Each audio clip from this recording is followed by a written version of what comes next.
November 1943. The North Atlantic, 0300 hours. A bitter wind howls across the steel decks blazed with ice. U-230 limps on the surface, her diesels coughing black smoke into the moonless night.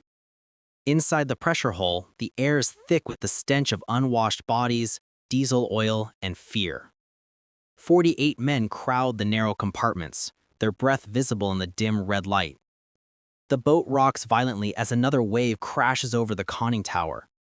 Then, the radio man tears the decoded message from the Enigma printer and hands it to Kapitänleutnant Paul Siegmann. The paper trembles in his gloved fingers. One sentence burns brighter than the rest. American shipyards will deliver 10,000 destroyer and destroyer escort hulls by war's end. 10,000. The number is so large it feels like a hallucination born of exhaustion. Siegmann does not speak. He simply folds the flimsy sheet and slides it into his pocket as though hiding a death notice. In that frozen instant, every man aboard U-230 understands that the ocean has changed sides. For 3 years, the Atlantic had belonged to the Gray Wolves. In 1942 alone, Dönnitz's U-boats sank 6.2 million tons of Allied shipping. 1,160 vessels torn open and sent to the bottom. The happy time, they had called it. Young crews returned to Lorient and Brest with white victory pennants fluttering from their periscopes, greeted by brass bands and girls with flowers.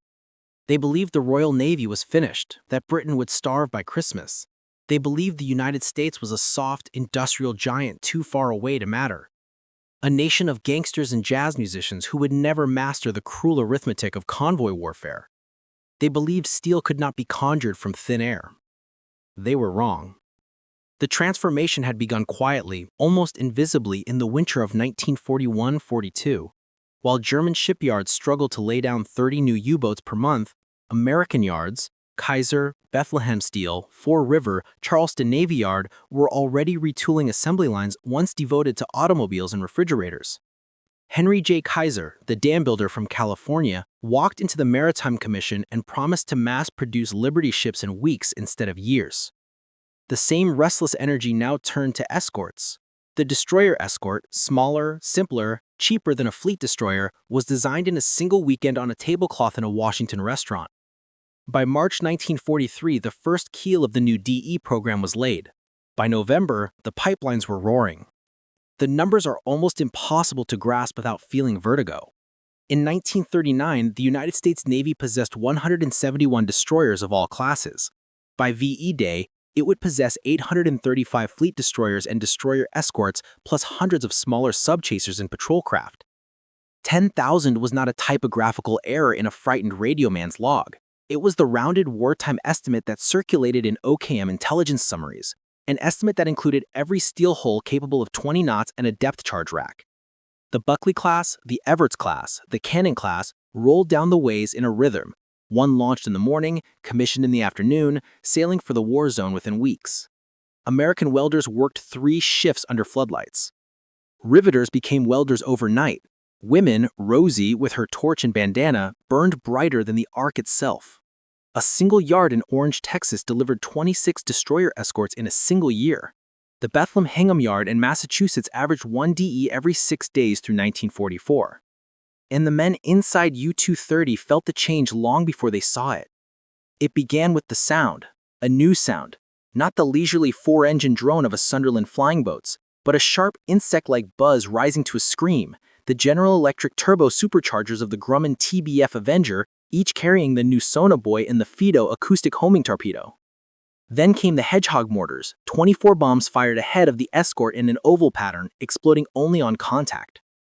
No more waiting for the perfect hydrophone ping.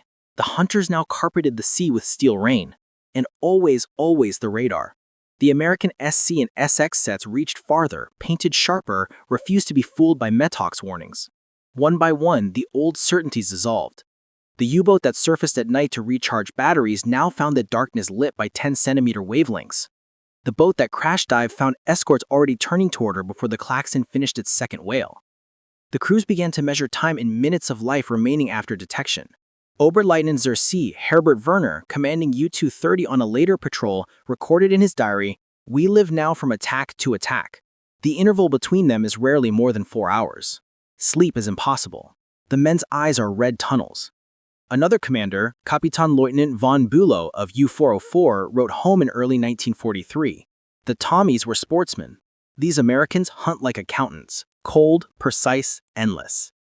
The symbolic object that haunted every U-boat bridge was no longer the Iron Cross or the white cap of the commander. It was the Hershey bar. Captured American destroyer sailors brought aboard for interrogation before transfer to prisoner ships carried pockets full of them, aluminum-wrapped chocolate, still warm from their bodies. German sailors who had not tasted real sugar in months stared as though at gold.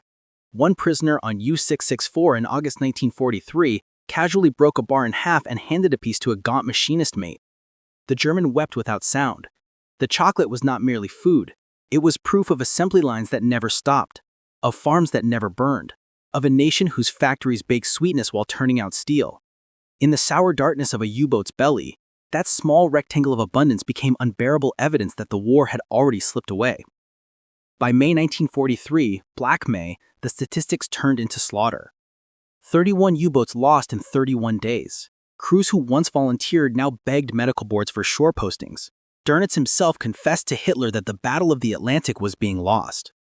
The 10,000 escorts never fully materialized in that exact number, yet the psychological reality was absolute. Every new radar mast on the horizon, every new hedgehog salvo, every Avenger that dropped out of a low cloud was another brick in a wall the U-boats could not outswim. The ocean, once an ally that hid the hunter, became a bright, murderous plain. In the end, it was not a single dramatic duel, but a slow, industrial strangulation. The last operational patrol of U-230 ended in July 1944, when USS Frost and USS Inch closed at 27 knots, radar guided through fog, rolled depth charges in perfect patterns, and left only oil and wreckage. Paul Siegmann and 8 of his men were fished from the water by the same Navy whose impossible numbers had broken them 2 years earlier. In the sickbay of a U.S. destroyer escort, warm, well-lit, smelling faintly of coffee and fresh bread, Siegmann sat with the blanket around his shoulders and stared at the bulkhead. A young lieutenant offered him a cup of real coffee in a Hershey bar. He took both without a word.